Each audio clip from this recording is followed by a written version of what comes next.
Good afternoon. Welcome to our celebration of the 10th anniversary of the Institute for Culture and Society, ICS, as it's known for short. My name's David Rowe, and I've been designated Master of Ceremonies, which sounds rather grand. I quite like Master of Revels, another title. Or I also thought of Captain of the Ship of Fools at one stage. But anyway, whatever I am going to be, as in terms of a persona, it's great to have everybody here, and thank you for coming. And we're looking forward to a good, well, not quite 2 days, but we're going to have a lot on in the next certainly day, evening, day, and all of tomorrow. Before I say anything else, I've been asked to remind you that this session is being recorded. If anyone does not wish to be recorded, please see either Sally or Elise. That's Sally at the back there, and Elise is just in front of Sally. So if you have a problem about being preserved for posterity on some digital format, then please let them know. Okay, so the very first person, of course, who should speak is Uncle Greg Sims, who will provide the welcome to country today. Uncle Greg Sims is well known as an activist for reconciliation, a traditional woodcarver, a storyteller, and an educator of Aboriginal culture. Uncle Greg's ties to the Aboriginal community of Greater Western Sydney are through his ancestral links to the Gundungurra, the Water Dragon lizard people of the Blue Mountains, and the Gadigal whale people of the Darug Nation. Growing up in La Perouse and now a resident of Greater Western Sydney, Uncle Greg is also a member of the Western Sydney University Indigenous Elders Advisory Committee. And in 2021, Uncle Greg received an honorary fellowship from Western for his service to the community and country. So I'd like to hand over to you now, please, Uncle Greg, to perform the welcome to country.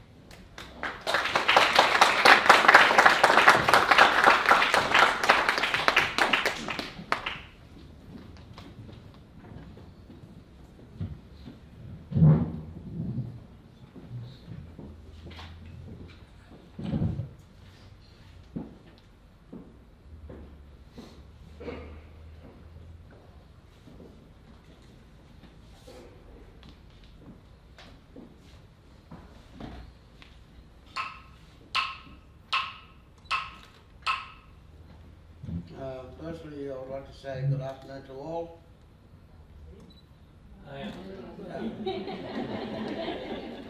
What I mean, Medicaid got a back. Hello, friends. It's good to see you. My name is Greg Sims. Everyone knows me as Uncle Greg. Firstly, I would like to acknowledge that we are in Darug land. Also, I'd like to acknowledge that I'd like to acknowledge the elders past and present. The land we're upon today belongs to the Barramatical tribe of the Darug. This is the Eel people. I come from the Whale people of Sydney, and in the Gundungurra Nation, Blue Mountains, Water Dragon lizard, and on my mum's side on the south coast, I belong to the Butterbow tribe, which is the beach plover, belonging to the Yuin Nation, which is the Black Duck. And I am one of the Aboriginal elders of Western Sydney. It's an honour to be an elder. I learned so much living in La Perouse with my elders, where they taught me well. They taught me always show respect, acknowledge, never be greedy, and always share. Today I live that life. And if I didn't sit and listen to those old people tell the stories, I wouldn't be here today. Because that's what we need to do is respect each other. And that's the best way to learn is sort of come into the circle and share. Because we know that when a lot of people come to this sacred country, they forget Our people are First Nation people of this sacred land, and they think all Aboriginal people throughout the country speak the same language. You know, we have well over 500 dialects in this country. In New South Wales we have well over 136. So this must have been a multicultural country before settlers came in 1788 and the ones that followed. By saying this, we are all Australians. And we as Aboriginal elders, we don't exclude people from the circle. We love people to come to the circle and share their values and stories. We will never have knowledge if we don't do this. And once we start learning from each other, then we're heading in the right direction towards reconciliation. Like what my auntie Susie always used to say, the music will always sound better if we use both the black and white keys. That's a beautiful saying, it wouldn't hurt you to use those words every now and again, because we're all one mob. And the thing is, in the Darug Nation, we have well over, throughout the Sydney-based area, we have over 35 tribes. So thank you for having me here this afternoon. And I'd just like to acknowledge some special people here with us today. I'd like to acknowledge our professors that's with us, and especially I'd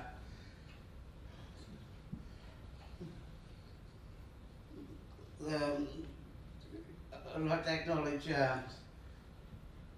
Barney Glover, who's one of our very special people, because I spent a lot of time with Barney over the years, many days. So it's always nice to catch up with nice people. So I'm here to do the welcome, but just before I do, so I've got a bit of a just cold, because I hate winter. I hate it. Once upon a time I could walk around in the cold, but I can't do that no more, you know? You know, it's terrible when you know when it's cold, when you get up early in the morning and you look out your window and you see a dog stuck to a tree, and you know it's cold.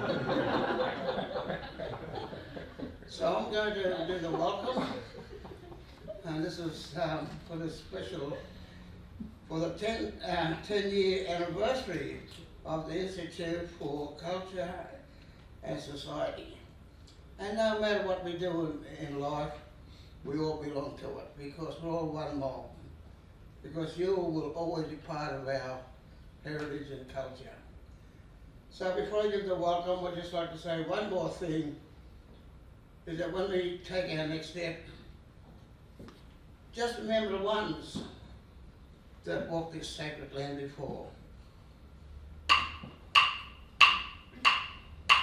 Tiari Mara, Daraka Pamelo, Koi Mara Pamela Garrick Babona, one number one nine, no Desi guy, Dana Gami the other one. I got a rig at Tiari and I got a rig at the Gami guy.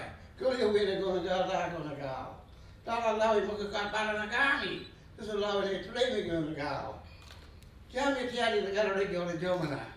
Really got on what I can eat out like a pebble. Did we go?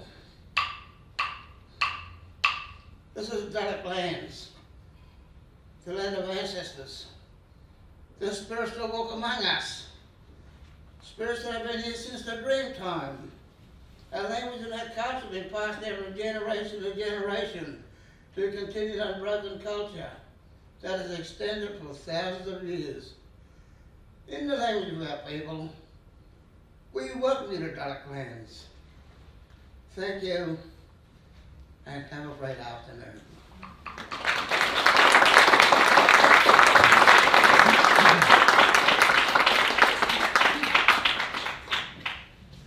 Thank you very much.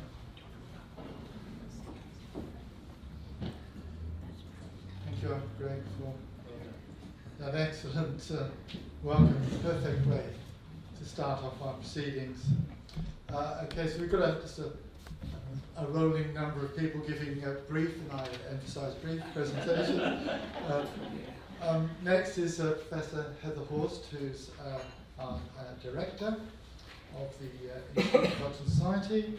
Heather is an anthropologist who researches material culture and the mediation of social relations through digital media and technology. So, Heather.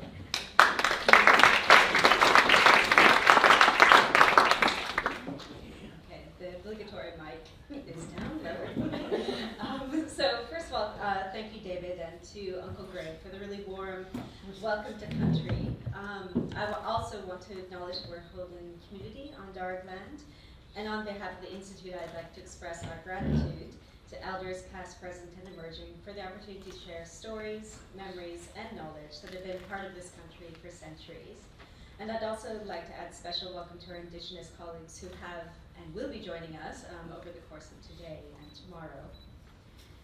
So I will keep my words brief, but I'm really pleased to be able to welcome everyone here to the 10th anniversary celebration, and I'm even more delighted that we've been able to bring together so many of the scholars, staff, students, advisors, and partners that have really been part of building and growing the Institute over the past decade.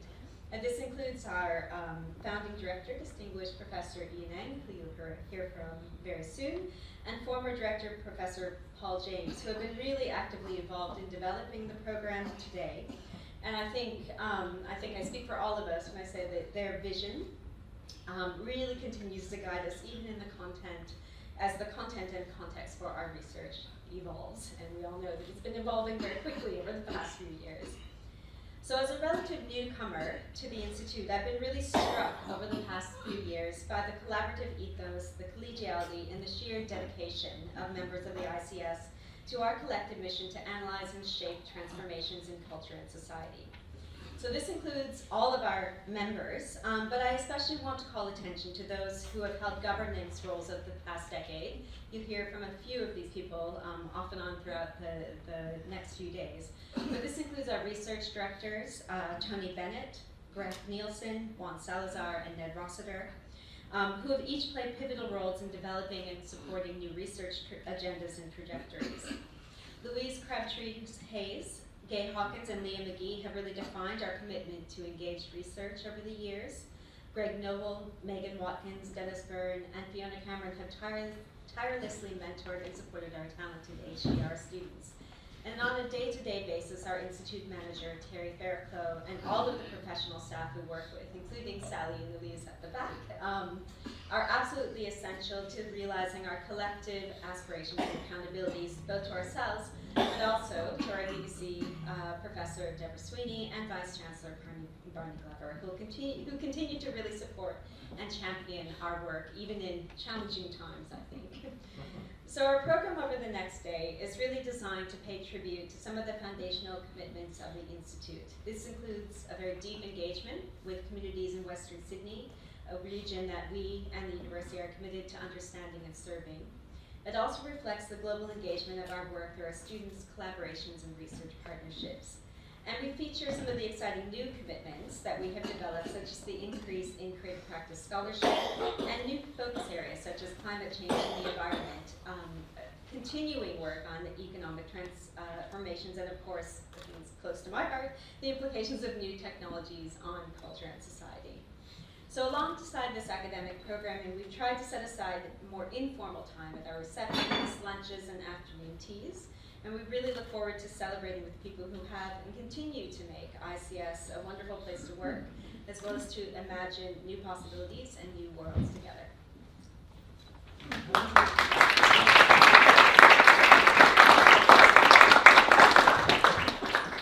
Thank you very much, Heather, for those words. And next, we thought we'd have a change of the batting order here. We've decided to move him up from last speaker, but in light of his promising career as an up-and-comer, Professor Barney Glover, AO, the Vice Chancellor of Western Sydney University, distinguished academic leader, an accomplished mathematician, mathematics educator, experienced Vice Chancellor, very good on radio and television, I would add. Assumed his position at Western Sydney University in January 2014. Building research infrastructure, strategic partnerships, and fostering a culture of research excellence alongside the successful commercialisation of university intellectual property have been hallmarks of Professor Glover's long tenure in senior executive roles within the Australian higher education sector. He leads Western Sydney University as it continues to strive to ensure its students will succeed, its research will have impact, and its communities will thrive in Western Sydney and beyond. Professor Glover.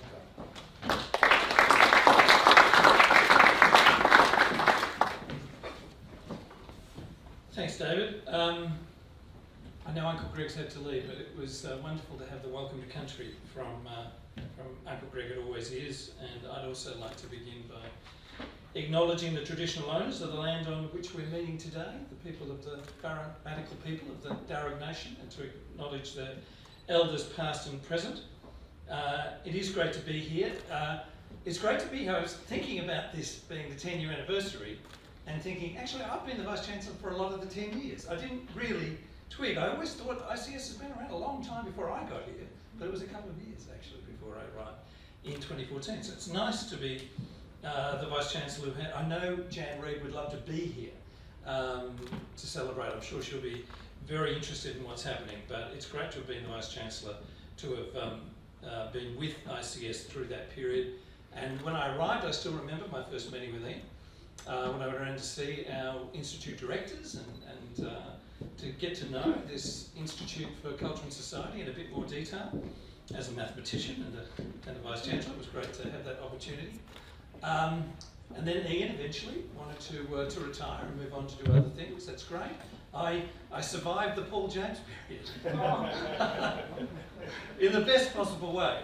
Paul and I had a wonderful relationship over the 4 years in so many ways, and I enjoyed the opportunity to draw Paul into so many conversations we're having around the university about what we were doing, to have that, in many ways, an alternative, powerful voice about the academy, about what universities are here to do and the contribution they make. And Paul, I thank you for those great years. And wonderful now to have Heather here as our director now for the past couple of years. It's great to have Heather here. So great leadership has characterised the Institute for Culture and Society.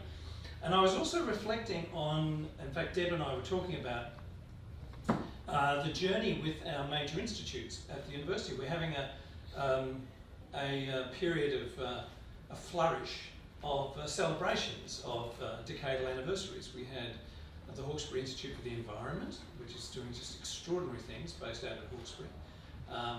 We've had the Marx Institute for Brain Behaviour and Development, and now they celebrated in quite a big way, and a very important way, at the end of last year. I know it was a COVID challenging period, but we moved Marx from their base at Milperra, at our Bankstown campus, to brand new building, a fabulous new building, a few kilometres from here at the Westmead Hospital Precinct in what we call Westmead Westmead IQ. And after, I think, 4 years, Deb, of planning the move of Marx. And Marx is of similar size to ICS and HIE, these great institutes now within the university at scale.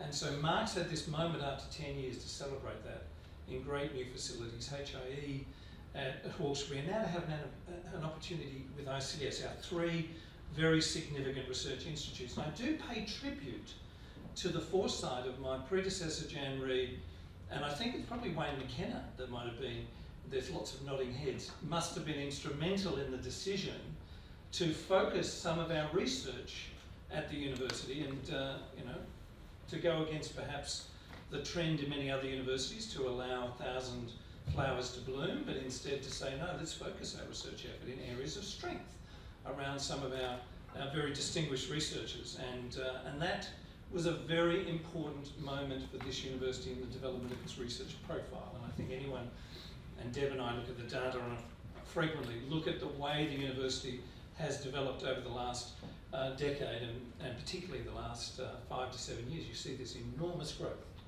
not just in our ARC success, which has been great, but ARC is a tough game, but in a whole range of other sources of research income we've attracted, and the way in which we've been able to continue to grow and develop our world-class research capability. I'm so proud this year, and this resonates with ICS, as it does with HIE notes. We were ranked #1 in the world by the Times Higher Ed Impact Rankings. I had to say that as Vice Chancellor, #1 in the world. We're the only Australian university that's ever been ranked #1 in the world on a major ranking of over 1,500 universities, and we're so proud of it. And it's built off more than a decade of extraordinary research, but very focused over the last decade. And the great work that ICS has done has contributed so much to that. So I thank all of you, past and present, for that enormous contribution to the university. And I know you'll talk a lot over the course of the next day and a half. You'll talk a great deal about the trajectory you're on, as Heather alluded to, and the work ahead, which is so exciting. I think Juan Salazar, where's Juan? I know he's at the back. I know you sent me the River book, which it was so extraordinary. When I got this in the internal mail, and I started to thumb my way through this just extraordinary book. It's just one example of the productivity that has come out. It's so extraordinary and demonstrated the incredibly important applied nature to a lot of what ICS does. You know, we often think about culture and society. We don't necessarily think about it in terms of the applied humanities, but one thing when I was reading the notes about the importance of ICS, and I was reflecting on, and I'll just note the comment here, its core objective to invigorate humanities and social science methods and practice to make sense of contemporary challenges facing cities, economies, cultures, ecologies, and technological societies at the local and global level. What could be more important, in a sense? I mean, we have the technologists doing extraordinary things. Our STEM cluster is doing quite remarkable work, but we need to understand that in a contemporary context. So having a wonderful institute like ICS alongside our other institutes, I think, is an enormously important moment for us. Some of you may have noticed that we've had a change of government. That happened on May the 21st. Many of you missed it. I was fortunate earlier, was it this week, last week? I met with Jason Clare, our new Minister for Education. Now, I'm saying this because I know this is a receptive audience, but on my list, I had a very long list. We had about 2.5 hours with Jason. It's great to have a local Western Sydney MP that is the Minister for Education, something that he's wanted for a long time as a portfolio, and I think the Prime Minister rang him just shortly before the announcement to let him know that he would be the next Minister for Education. He was thrilled to be, and it was a tribute to Tanya Plibersek for all the work she's done for so long in that portfolio. But his first opportunity to be on a university campus was with us, as it should have been, because we're building a $400 million campus approximately 50 metres from his electoral office. So he's been watching it. It's now 19 stories coming out of the ground, and it's got a few stories to go before it's completed. Sensibly, it would have been challenging for him if he'd done otherwise, but sensibly he reached out and said, could he have a media opportunity there? Could he have a look at the building? Could he have a walk through? I said, absolutely. We met there, we looked at the building. We started to talk about what he wanted to do. He was interested in listening. It's a great characteristic of our new minister, that he does want to listen, he wants to learn. I think will be an extraordinary education minister within the constraints that he is going to need to manage, as they all will. But getting back to why you're a receptive audience, on my list of things was, don't ever stop the ARC from making decisions about the awarding of grants in Australia in any discipline at any time, full stop. And secondly, for the 6 they didn't fund, instruct the ARC to fund them. Now, I'm not the first to say that to him, and I think others have been indicating. I don't know what, I think Jason Clare is very sympathetic to that. I think he will no doubt get a brief from the ARC, as well as, we talked about some of the grants, and I know our colleagues here will know the grants I spoke about, and I felt, as I said to him, please explain to me, Jason, if you're the Education Minister, why you would not fund those 2 grants. And obviously he was sympathetic. I won't say that he made any commitments, but he was certainly sympathetic to the position, as was Tanya Plibersek beforehand. There are technical reasons why they won't acknowledge the Haldane Principles out of the UK as a methodology for getting us out of this mess on giving ministers power to veto grants. There are reasons of national security, which I think I acknowledge that they may need occasionally to intervene. Labor's never done it, but at that level anyway, and the coalition has. So hopefully we'll hear a response from him. He's speaking at the UA conference coming up, and I think it's going to be an important speech soon after his appointment.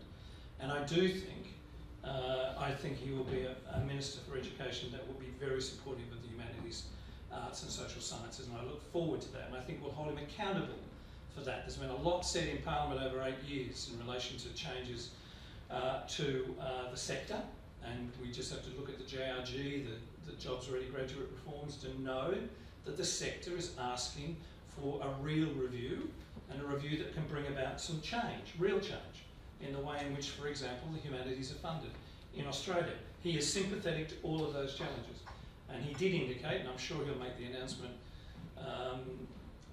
He'll make the announcement at the UA conference. He will initiate a review. It's due in any case for the JRG reforms, and that will be an opportunity for all of us to return to this conversation with him about the importance of the humanities, arts, social sciences, the importance of some equity and balance across the funding clusters, the importance of properly funding the sector.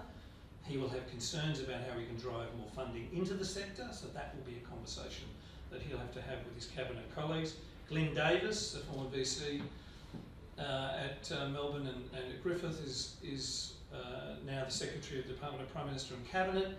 So we have a voice inside that particular part of the Prime Minister's realm that will be at least deeply knowledgeable about Australia's university sector, and I'm sure we will see a government that appreciates deeply the role that universities play, and the humanities, arts and social sciences in particular. I didn't want to get particularly political, but I thought that was all worth saying at an event like this, because ICS has done so much, so well, for so long, and the trajectory is extraordinary going forward, that it's actually reassuring at this moment to think, well, let's hope, and I think we've got a good chance of seeing a government that's very supportive. And it does go back to that comment I made to make sense of the contemporary challenges facing cities, economies, cultures, ecologies and technological societies locally and globally. So important right now.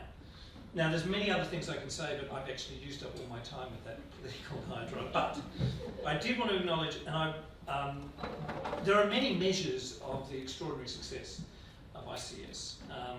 One of them would be Fellows of the Learned Academies, and we have a number of Fellows of the Academy of the Humanities, Ian, Tony Bennett, Dennis Byrne, Bob Hodge, David Rowe, Tim Rouse, so we're contributing to the Academy.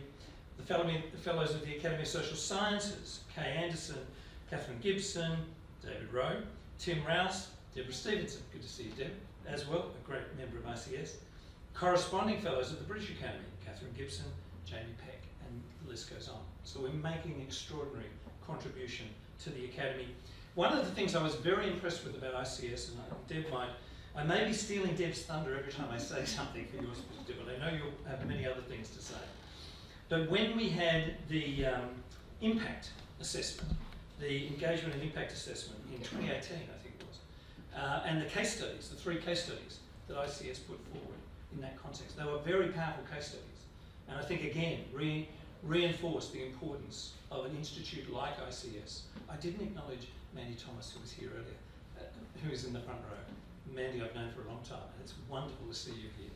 And your connection, and Deb will speak more about that in a moment. It's wonderful to see you here. Someone who was here right at the beginning, and to come here on the 10th anniversary, that's wonderful to see. But those impact assessments, again, a great example of the contribution that ICS makes broadly to the community. Now, there are a number of landmark projects. I won't go into the details, many of them, but there were a few that were drawn to my attention. The Australian Cultural Fields Project, 14 to 18, led by Tony Bennett, and the international recognition of that. The Antarctic Cities Project, again, the work you have done in that regard, which I know is extraordinarily important internationally, and the great work that Amanda Third and Philippa Collin have done in the Young and Resilient Research Centre, which is just one of those great spin-off opportunities. I say spin-off in the sense that we can start to build new centres of excellence that are related to our great institutes, and Young and Resilient is a great example of that. The list goes on in terms of the future trajectories, the early career, the mid-career researchers doing wonderful things, our one ARC funded research, our 42 HDR students, 5 new research programs in automated worlds, borders and diversity, cultural infrastructures, environment and technology, urban futures. How much more important can the work get over the course of the next few years? And the collaborations were really important when I look through the list of them, because this is not an institute that stays sort of within a very tight theoretical framing. It's very much interdisciplinary, multidisciplinary and collaborative, and that's, I think, a hallmark of ICS. The Centre of Excellence in Synthetic Biology, the ARC Centre of Excellence in Automated Decision Making and Society, with Heather leading a node, Digital Finance and Farming, AI and Disability, Bushfire Research. And I know the great work Louise is doing at Lithgow with us around our community engagement there. These are great projects, really extraordinary examples of the diversity, the depth, the strength, and the role humanities plays in understanding, again, our contemporary societies. So I'm so pleased to have gone over time. Thank you, David, for reminding me. I want to congratulate ICS for the last decade, for all you've achieved. As a Vice-Chancellor, I'm incredibly proud, and I thank you for the contribution you've made. I know it will always be a high priority for Deb and myself in supporting ICS. I thought this was a great cover. I know it's a mock-up of a Zoom screen, but what better way to... 20% of your existence has been taken away by Zoom. But again, a great way of celebrating how we can work through the difficulties. We had the best year we've ever had in research terms last year. You know, I think we're up 16% on research income, thanks to the great work of Deb and others, and that was in one of the most difficult periods we've ever faced. I'm sorry I have to leave, unfortunately, but well done. Thank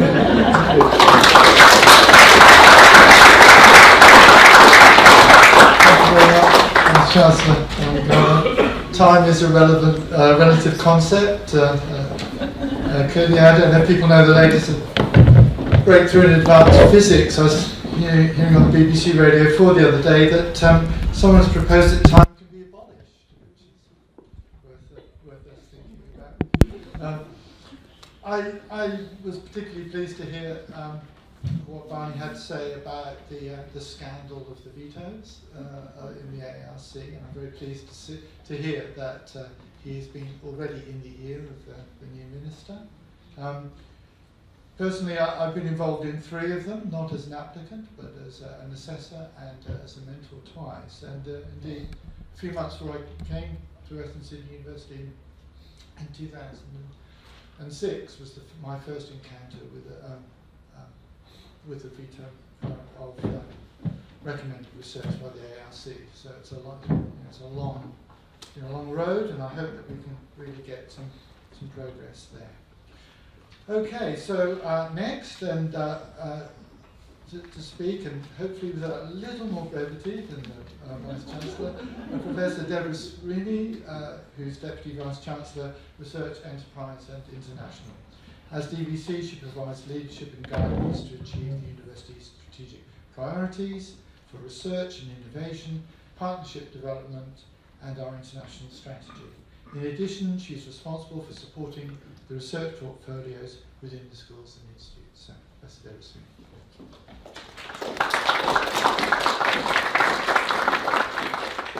Thanks, David, and I will be brief. There's only so many times you want to hear about all the things that you've achieved, but let me just say first, thank you for inviting me to this celebration. Happy 10th birthday, ICS, and all your members. It was established in 2012, ICS, with Jan Reid and Wayne McKenna, who wanted us to grow the cultural research and bring in more and more people to be focused in ICS. And it was based on the Centre for Cultural Research, which Ian Ang was at that time leading, and that was established back in 1999.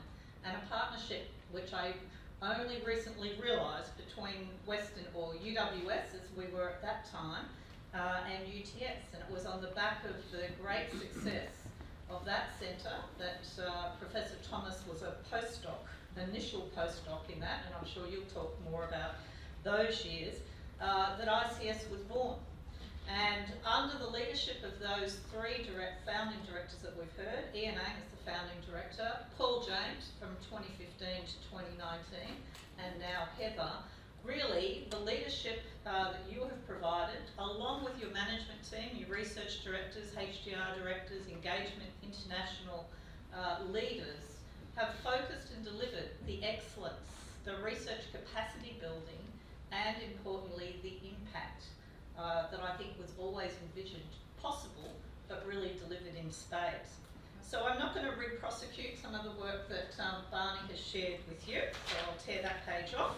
But I wanted to perhaps talk concretely about some of your achievements, because they have been stellar. If you look at ERA, Cultural Studies, 5 in 2018, ERA 4 and contributed highly to geography, sociology, media and communications.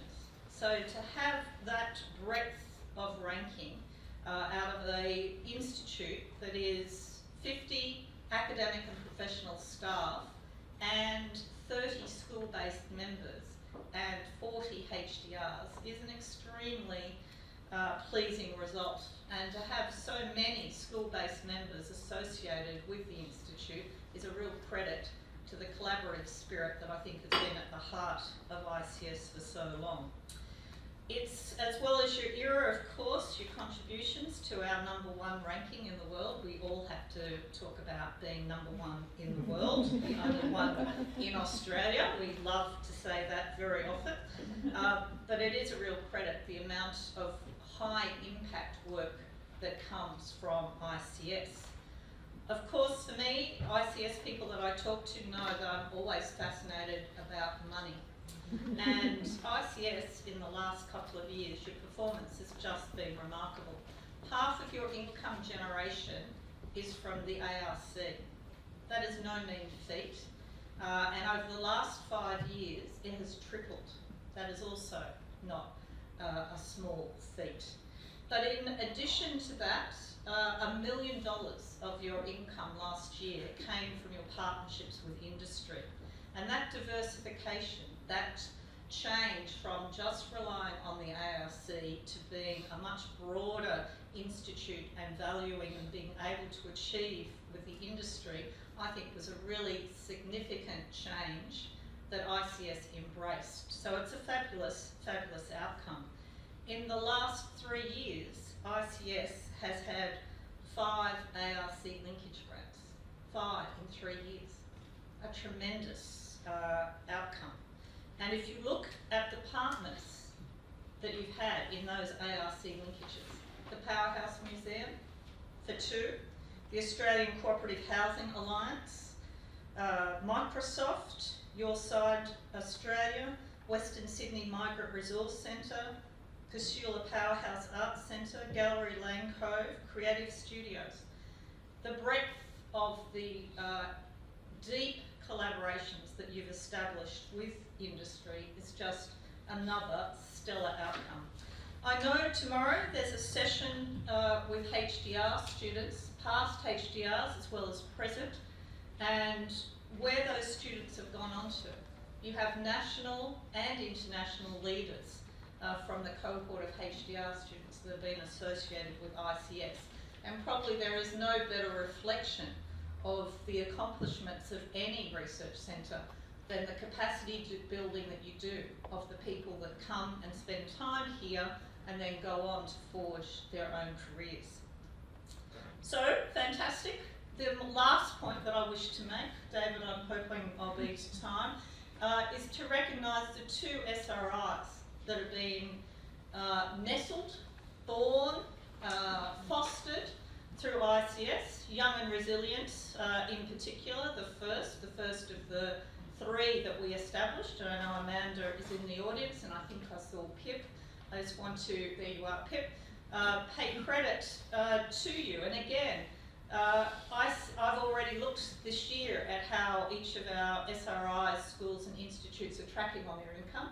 Just my nighttime reading. And I just want to congratulate that Young and Resilient have already met their target for this year. So you know what that means, don't you? But congratulations on just the fantastic work that you're doing. Yep, the new SRI, Urban Transformations. I see Nikki here with us, so just beware, Nikki, you've got high expectations. But it's so fabulous to see Urban Transformations that will also be nestled and nurtured here with ICS from the beginning. So with those words, I just want to thank you all. You've made just a stellar contribution to the university. You have so much to be proud of in terms of the way you work, pull people together across industry and across this institution. You surely are one of our true gems that we have here at Western Sydney University. And I'm looking forward to the next 10 years, and maybe I'll be around for that celebration. Maybe you'll do one early, but let's look forward to the next stellar 10 years. Thank you.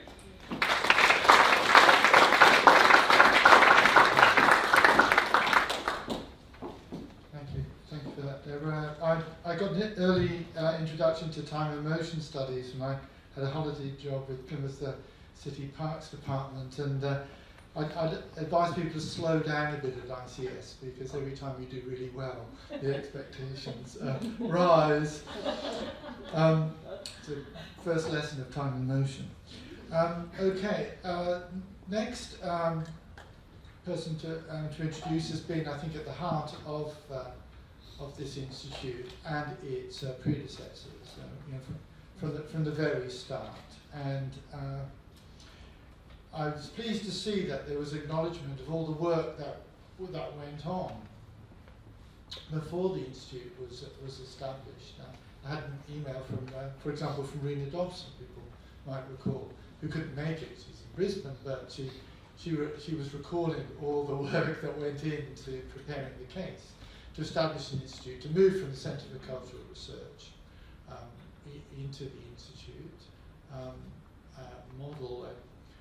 Was a difficult task, and it built on the performance of the centre and also its predecessor, Intercommunal Studies. So there is a long history here that predates the last 10 years that we're celebrating today. And as I say, from the very start of it, distinguished Professor Ian Ang, Professor of Cultural Studies at Western Sydney University and the founding director of this institute. She's one of the leaders in cultural studies worldwide, interdisciplinary work spanning many areas of the humanities and social sciences.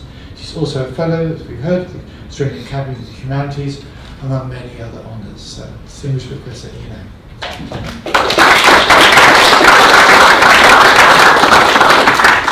Thank you, David, and thank you all. What a wonderful day this is then, huh? Wonderful speeches already. So, let me first acknowledge that we are all assembled today on Parramatta land, and pay my respects to Aboriginal elders, past, present, and emerging. So, I am speaking here as the first director of ICS, which of course was 10 years ago that it was established, but as we have already heard, ICS did not start from scratch. The institute came out of a smaller entity, the Centre for Cultural Research, which had existed since, well, I thought it was a bit later, but obviously 1999. Okay, and it in turn came about from an even smaller entity, the Research Centre for Intercommunal Studies, which was a shell of a little centre when I arrived here at this university in 1996, and I became the director of it. So what we now know as the Institute for Culture and Society has been the result of a long and gradual history of institution building, which has created really the vibrant and very productive intellectual environment that ICS is today. So rather than reminisce, let me just sum up in the few minutes that I have 5 points that I think have made the continuing flourishing of ICS possible. First, ICS has always been guided by a strong vision. This is the vision of an institute.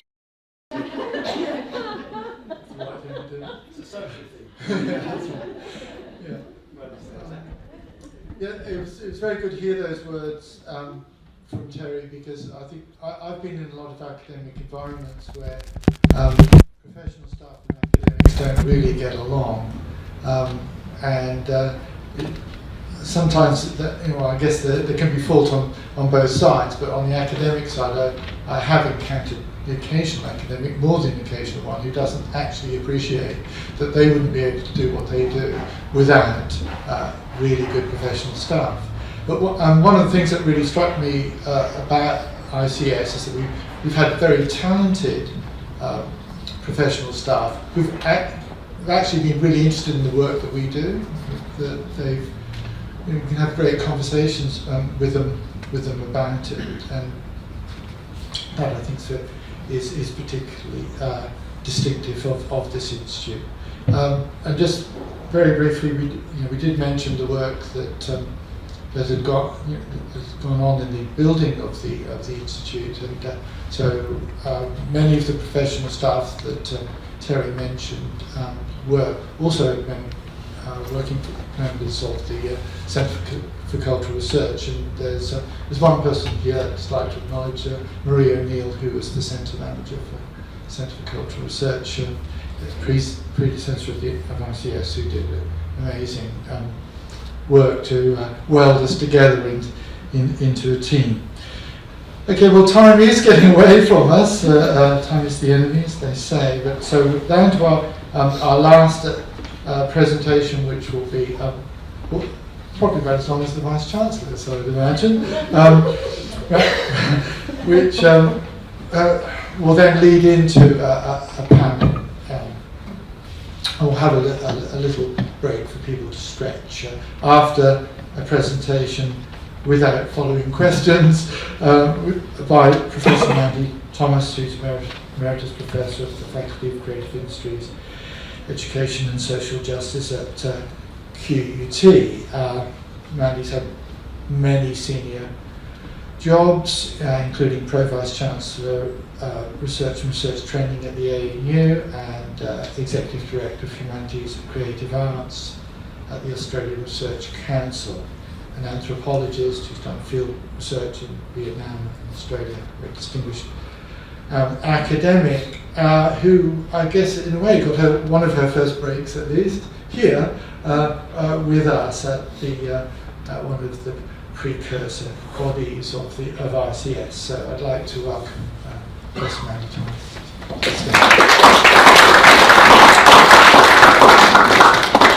Thank you so much. It's great to be here. So I'll speak today as someone who was, I believe, the first postdoctoral research fellow at the predecessor, well, it was pre-ICS actually, it was pre the Centre for Cultural Research. It was the Research Centre in Intercommunal Studies, and I started in 1997. And I recall in the first week of the job actually asking Ian, what do you want me to do? And she said I needed to publish in the best places, build my career, and almost as an afterthought she said I needed to earn more than my salary from research grants and industry. And we proceeded to do that.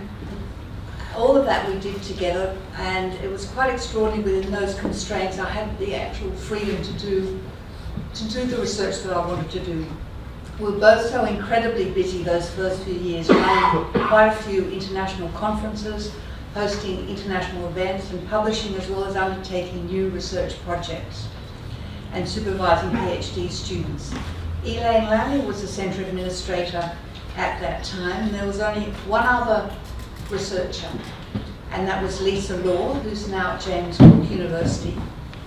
Soon after came Fiona Nicol, now in Canada. She was also an early postdoctoral research fellow. And I have to pay tribute to Ian for the way that she rapidly built that centre. From just two of us to, when I left, there was about 12 researchers that included Sharon Chalmers, Fiona Allon, Fiona Nicol, a whole lot of researchers. And we engaged with industry partners, applying for grants, all the while building our international reputation and the reputation of the centre. It was a great learning experience for me. In the first week, I was, just finished my PhD. Ian asked me if I wanted to review papers for journals, as she was too busy.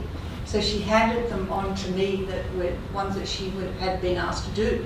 And so in the first 2 years, I reviewed 20 papers and 3 books. We published a lot at that time too. I took the idea that I had to earn more than my salary seriously. And I set about getting linkage partners throughout Sydney, councils and community organisations, sometimes getting $5,000 from a phone call. Those were the days. You could actually just phone up a community organisation and say, I'd like to do research, can you give me $5,000? And they'd say, sure, come in next week. Actually, just before the end of the financial year, we're trying to give money away, so please come in. And we ended up getting quite a lot of support that way. Soon we had Melissa Butcher with us. She's now at Birkbeck in London, and she worked with us in the year 2000. It was hard work, but it was a lot of fun. Together, Melissa and I hung out with young men in their cars, which we were writing about, and then of course the film Para with Mitzi Goldman, and that was also filled with joy as well as some very serious analysis, effort and endurance.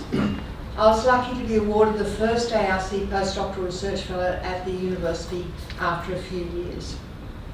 It's also important to recall that during the centre's growth period, external funding for research was at its peak, and there was an abundance of brilliant PhD students. I just want to go back a little bit in time to look at some of the trends occurring in the field in which we work in cultural studies, and we need to see where the fluctuations began. What I'd like to explore briefly is the growth of these fields. The Academy of Humanities created the new section Cultural and Communication Studies in 1998, more than 2 decades ago, to reflect the growth of these new fields in the humanities, and Barney's already mentioned this. The 5 inaugural fellows elected in 1998 were Stuart Cunningham, Graham Turner, Tony Bennett, Megan Morris and Elizabeth Webby. Ian Ang was elected not long after in the year 2000, Bob Hodge in 2001, Ghassan Haj in 2007, Gay Hawkins 2012, David Rowe 2014. Most of these individuals have either been staff here or associated one way or another with ICS. We can see how central ICS has been in both supporting researchers in these fields, but also in developing their careers. Right now I see a number of rather arresting, and some would say disquieting trends. It is a searching time to be an academic in these fields. Academic presses are folding, and there are public debates and widespread consternation around issues such as chairs in Australian studies, the Ramsay Centres and so forth. What is clear is the publishing houses, the chairs and philanthropy for particular causes seem to hold great symbolic importance. These public concerns are surely symptoms of a wider malaise.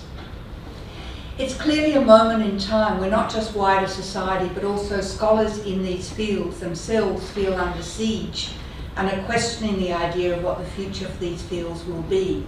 There have been successive government interventions into the sort of work you do. As you've heard already, the sustained assault last year on applications from the humanities to the ARC. I believe that it signals the continued disregard for important areas of Australia's intellectual and cultural life. At the same time, there have been mass hikes in the cost of arts degrees in Australia in an attempt to move student choice to other fields. But this has not just happened in Australia.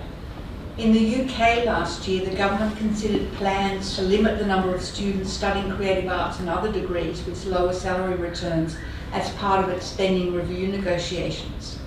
The steepest decline in student interest in these subjects have been over the last 5 years. And predictions are that undergraduates studying humanities and social sciences will continue to fall across Europe. And it's happening in the US too. The National Endowment for the Arts in the US has now reported an alarming number of students wishing to study these fields in that country. It's not surprising that in areas outside the traditional humanities, that is, the areas of expansion of humanities, which now seem to be attracting the largest share of government funding, the ARC Centre of Excellence round that you heard about. The first ARC Centre of Excellence in humanities was the Centre for Creative Industries and Innovation at QUT, with Stuart Cunningham as director. Since then, the History of Emotion Centre of Excellence, a clear humanities proposal from UWA, was funded. And 3 years ago, out of 9 successful grants, 2 were in the social sciences with some humanities elements, the Centre for Excellence in Children and Families, and the Centre for the Digital Child at QUT. And one more aligned to the humanities, the Centre of Excellence for Automated Decision Making and Society from RMIT, which we know has several researchers here at WSU, including, of course, Heather Horst, Adam Sargent, and Jolina Sinanan. The university is front and centre in these fields. Clearly, if people work together, unlike more traditional humanities scholars who are to a large degree solo researchers, they're able to attract funding. Perhaps then it's just a matter of scale, that the larger groups of researchers in centres do not align very clearly to the idea of solo researchers within which the humanities has long been emblematic of. What other changes have taken place which are defining the way we think about these fields? There was historically a willful forgetting of the importance of Indigenous perspectives to the humanities, and until very recently, a dismal amount of research into the massive transformations in Asia in relation to what that means for the humanities. This centre has addressed both of these fields, particularly as they relate to the impact in local communities. And what are people studying? There's a clear decline in the number of students across Australia taking traditional humanities subjects, and funding to the universities from the ARC has flatlined. In spite of the centre still attracting a lot of ARC funding, across Australia it's actually flatlined. The decline in students studying traditional humanities subjects is not just in Australia. Danish universities have reduced the intake of humanities students by 23% over the past 4 years. As a Dean of Creative Industries for 7 years in Queensland, I saw many trends. More students, particularly more international students, more courses in entrepreneurialism for students, a growth in the number of degrees in creative industries across the country, and many universities now with schools of creative industries. 18 institutions, that's 45% of all universities, make reference to creative industries or cultural studies in student-facing or branding documents. This suggests this is a way of marketing degrees to which appeal to a contemporary student market. So rather than seeing cultural studies as being at odds with the humanities raison d'etre, I think we should see the issues that I've raised as indicating the inclusion of cultural and communication studies in the remit of the Academy as signalling a burgeoning of the humanities and an overt expansion of the remit. And the shift of students towards cultural studies and away from traditional humanities subjects is a growth and enrichment of what we do. John Hartley has said creative industries are germinal to innovation generally. This extends their roles as a general enabling social technology. Indeed, many governments and businesses are in need of more graduates from this wider humanities field to handle the great challenges of the future in a wise and nuanced way. Challenges such as artificial intelligence, global inequality, conflicts and climate change, including disinformation. Ultimately, it is how we use our knowledge that will be most important to our future, not just for humanities itself, but for human life. It is simply that urgent. Clearly, we are at a crossroads in our fields of endeavour, but I would say that there's never been a better time to be arguing for the value of what we do. It's apparent that we're confronting extraordinary transformations in the way we live and work and in the world that we live in. It's also the case that broader notions of the humanities which the Academy has embraced positions us to lead debate about how we create the future and how we think creatively to solve problems. The ICS is remarkably well positioned to address these concerns. It's now the largest group of cultural studies, creative industries, social science, humanities scholars in Australia. Centres of excellence may have more people in absolute number, but they're distributed across many universities. Here in one centre, there's a flourishing of research that is responding to key challenges facing the world. From the beginning of the centre, all those years ago, the attraction of fantastic staff and PhD scholars is evidence of the importance of these fields also to this part of Sydney. Having grown up in Parramatta myself, I feel this link profoundly. In fact, my grandmother and my grandfather were psychiatric nurses in this building. I don't know how long ago, but it must have been probably 80 years ago, something like that. I feel this link profoundly. I recall almost 25 years ago at the interview I had for a postdoc position that I was very lucky to get here. I was asked, why do you want to come here to Western Sydney? And I argued that I was from Western Sydney. I'd experienced the enormous changes in these suburbs in my lifetime, and that I really wanted to document these changes and the transformations that would signal the future of Australia and the region. Western Sydney is now the exemplar and the heart of social change, and you can see this, of course, in the recent elections. I want to end by congratulating everyone here on the huge distance that the centre has come and on the enormous impact such work has made and will make in the future. I also think the university itself must be congratulated for supporting the work here over many years. So may you all continue to thrive and to influence important debates in the future. Thank you very much.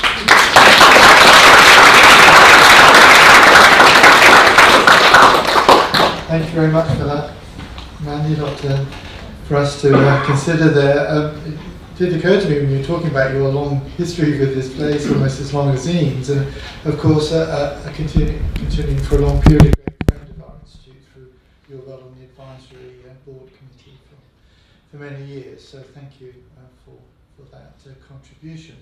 Well, thank you for your service, as they say in the United States, to almost everybody.